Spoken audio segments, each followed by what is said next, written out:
Thanks, Mr. Chairman. Thank you for holding this hearing, and thanks to all of the witnesses for being here today, particularly to Mr. Brule and Chief Spagnola of Waterbury.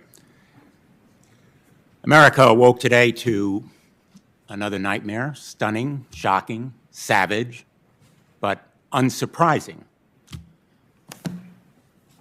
Inaction has made this horror completely predictable.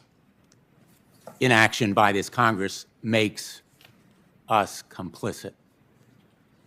Now is the time for action to honor these victims with action, real action, not the fig leaves or the shadows that have been offered on the other side, along with hopes and thoughts and prayers. Thoughts and prayers cannot save the 8 victims in Atlanta or the 10 last night, including a brave police officer. Thoughts and prayers can't save the 24,000 people killed every year or the 26 blacks killed every day, the 8 children killed as a result of unsecured weapons every day.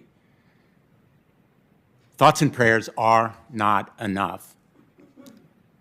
And yet, thoughts and prayers is all we have heard from my colleagues on the other side. Thoughts and prayers must lead to action. There may be some question about what the motives were for the killer in Boulder, but there's no mystery about what needs to be done. Connecticut has shown by some of the strongest gun laws in the country that they work. But Connecticut, with those strong gun laws, is at the mercy of states with the weakest laws because guns do not respect state boundaries. This time feels different. The dawn of a new era with a president completely committed to gun violence prevention, and I know from having heard him privately and publicly that he shares this passion. So do majorities now in the House and the Senate. And we have a majority leader in the United States Senate who has promised a vote on constitutional common sense gun violence prevention measures.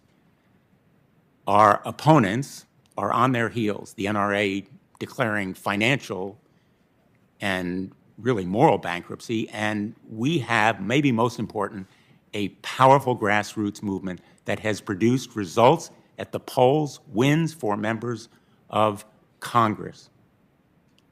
And that grassroots movement is led by a new generation of groups and individuals.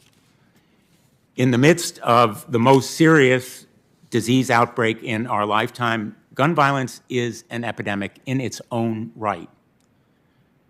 Guns in the wrong hands make the most serious problems potentially fatal and irreversible.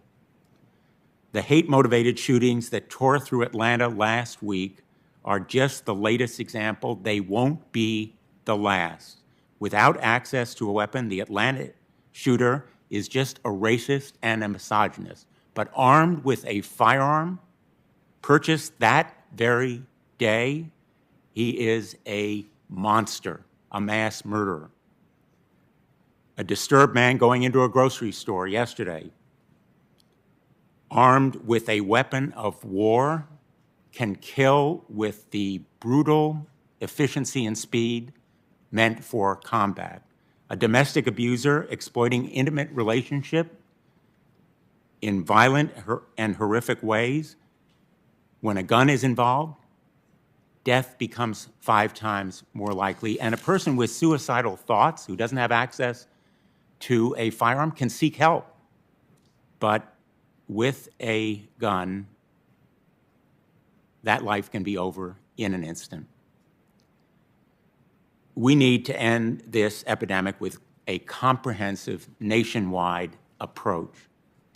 Expanded background checks, extreme risk laws to prevent suicides, mass shootings, and hate crimes, protecting domestic violence victims, and safe storage standards.